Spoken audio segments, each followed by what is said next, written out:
montrer l'état que le monde chrétien vit aujourd'hui.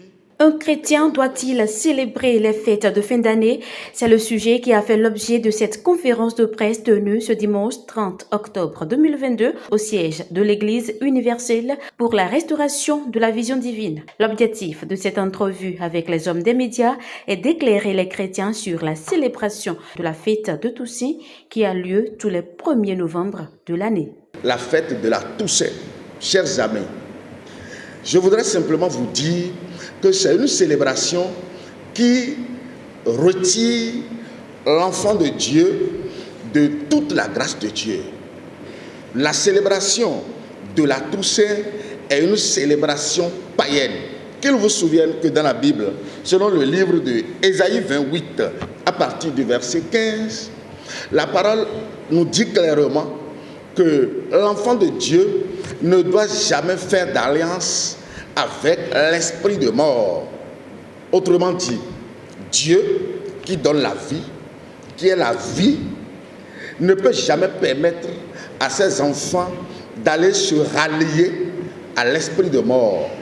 Ce que la papauté nous a programmé depuis 2022 ans n'amène jamais l'homme à découvrir Dieu, mais amène le monde entier à rentrer en alliance avec le dieu romain nommé Janus, que le monde chrétien même ne connaît pas, ne maîtrise pas. Célébrer la Toussaint ne rime pas avec la volonté de Dieu. Selon le prophète Justin Olanian, le Créateur ne reconnaît que 3 fêtes.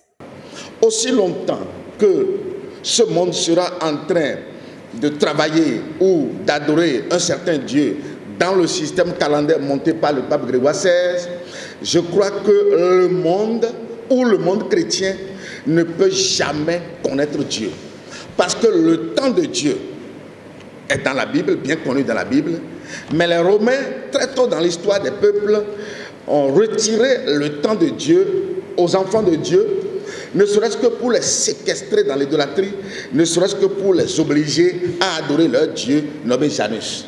Pourquoi, malgré tous ces avertissements que Dieu nous donne, le monde chrétien aujourd'hui ne parvient pas à se retirer de ce système qui mine le monde? C'est parce que le monde chrétien ne connaît plus le temps de Dieu. Il a dit, j'ai placé des luminaires dans le ciel pour vous servir de témoins, pour compter les jours, les années, les époques et tous les moments. Donc, aussi longtemps que nous n'allons pas revenir dans ce que Dieu a programmé, prévu pour notre bonheur, le monde chrétien, quel que soit le nom que nous allons nous donner, le monde chrétien ira toujours en captivité. Les 3 fêtes qui sont à l'honneur de Dieu ne sont que la vraie Pâque de Dieu, qui est différente de la fête de la Pâque de dimanche, la vraie Pentecôte de Dieu, qui est différente de la Pentecôte de dimanche, et la fête des tabernacles, au cours de laquelle les enfants de Dieu se mettent en joie, se réjouissent avec leur Dieu créateur. Les catastrophes de fin d'année sont les conséquences de la célébration de la fête de Toussaint.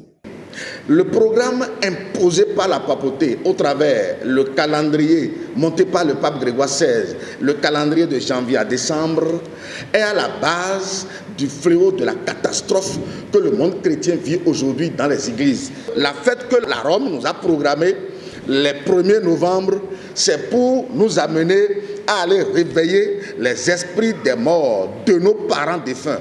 Et lorsque ces esprits de mort viennent recevoir l'adoration, c'est ces esprits de mort qui viennent verser du sang en décembre, en janvier, tous ces cas d'accident, tous ces fléaux d'incendie, tout ce que nous observons, la catastrophe que le monde vit de novembre en janvier, où on dit que c'est Dieu qui est en train de faire d'inventaire. Je vous le dis, Dieu ne peut jamais faire d'inventaire avec le sang humain. Par ces mots, la communauté de l'Église universelle pour la vision divine invite les chrétiens à faire la volonté de Dieu et non celle du monde.